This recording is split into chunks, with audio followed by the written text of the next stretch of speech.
নমস্কাৰ আৰু এটা নতুন ভিডিঅ'লৈ আপোনালোক সকলোকে স্বাগতম জনাইছোঁ।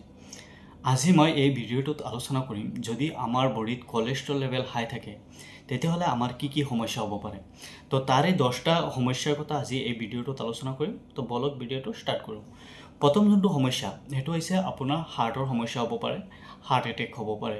যেতিয়া আপোনাৰ কোলেষ্ট্ৰল লেভেল হাই থাকিব তেতিয়া আমাৰ ৰক্তনলী ব্লক হৈ হাৰ্ট এটেক হোৱাৰ মানে ষ্ট্ৰ'ক কৰাৰ সম্ভাৱনা বেছি থাকে।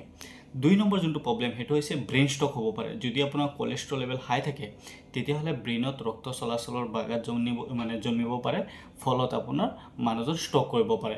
3 নম্বৰ যোনটো প্ৰব্লেম সেইটো হৈছে আপোনাৰ প্ৰেছাৰ হাই হ'ব পাৰে, আপোনাৰ হাইপাৰটেনশ্যন হ'ব পাৰে, BP বাঢ়ি যাব পাৰে।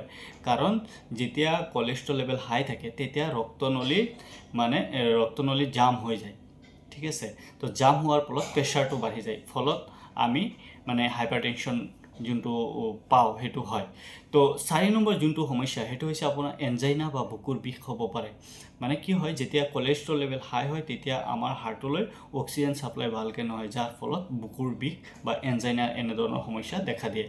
তাৰপিছত 5 নম্বৰ যোনটো সমস্যা সেইটো হৈছে পেৰিফেৰিয়েল আৰ্টাৰী ডিজিজ হ'ব পাৰে। আপোনাৰ ৰক্তনলী ব্লক হৈ আপোনাৰ হাত ভৰি বিষাব পাৰে, এনেধৰণৰ সমস্যা আপুনি অনুভৱ কৰিব। তাৰপিছত আপোনাৰ 6 নম্বৰ যোনটো প্ৰব্লেম সেইটো হৈছে আপোনাৰ ফেটি লিভাৰৰ সমস্যা হ'ব পাৰে। কি হয়, যেতিয়া কোলেষ্ট্ৰল লেভেল বেছি হৈ যায় তেতিয়া লিভাৰত ফেট জমা হয়, যাৰ ফলত আমাৰ লিভাৰ ডেমেজ হোৱাৰ চান্স থাকে। তাৰপিছত 8 নম্বৰ হৈছে যদি আপোনাৰ কোলেষ্ট্ৰল লেভেল হাই থাকে তেতিয়া আপোনাৰ ডায়েবেটিছ হ'ব পাৰে। ইনচুলিন কমি যায়, ইনচুলিনটো তৈয়াৰ কৰিব নোৱাৰে।